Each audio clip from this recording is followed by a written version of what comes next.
Ассаляму алейкум баршаңызға, менің каналыма қош келдіңіздер. Бүгін сіздермен пеште пісетін өте дәмді, жұмсақ болып шығатын пирожкидің жасалу жолымен бөлісетін боламын. Алдымен менің каналыма тіркеліп, лайк басуды ұмытпаңыздар. Алдымен пирожкидің тестісін дайындаймыз. Ол үшін бізге жылы сүт керек.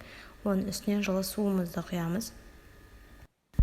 Одан кейін үстіне тұз, шекер, өсімдік майын қосамыз. Барлық құрамындағы заттарды көрсетілген мөлшерде қоссаңыздар, сіздерде өте жұмсақ, әдемі сондай тесті шығады. Барлық қосқан заттарымызды жақсылап араластырып аламыз. Одан кейін барып құрғақ ашытқыны қосамыз. Ашытқыны қосқаннан кейін барлығын жақсылап қайтадан араластырып, одан кейін барып ұнды қосамыз. Ұнды көрсетілген мөлшерден көп артық қоспаңыздар, себебі ол кезде тестіміз қаттылау болып кетуі мүмкін. Көрсетілген мөлшермен қоссаңыздар, тестіміз өте жұмсақ болып шығады. Ұнымызды қосып, илеп, жақсылап дайын болған тестіміздің бетін жауып, жылы жерге сағат жарым уақытқа қоямыз. Тестіміз көтерілгенге дейін ішіне салатын салмасын дайындаймыз. Менде картоп пен пияз араласқан салма болады. Сіздер қалауларынша 40 қабатпен, не болмаса етпен дайындасаңыздар да болады.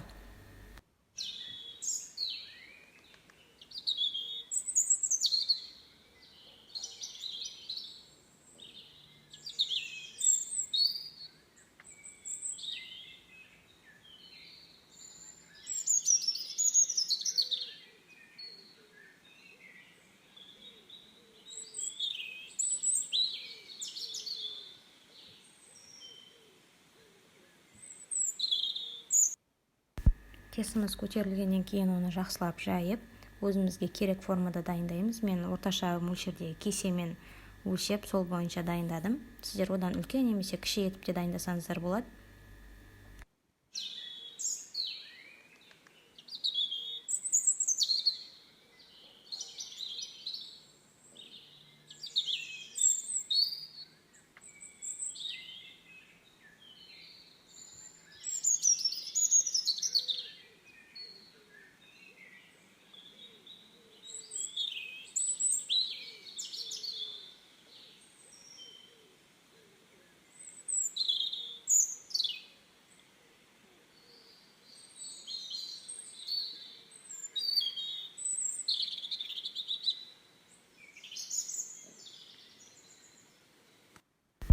Дайын болған пирожкилеріміздің үстіне жұмыртқа жағып, қызып тұрған пеште қызарғанша пісіріп аламыз.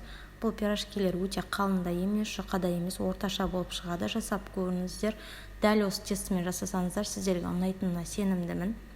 Видеоның соңына дейін қарап, лайк басып, ұнаған болса комментарий қалдырып, каналыма тіркелуге ұмытпаңыздар.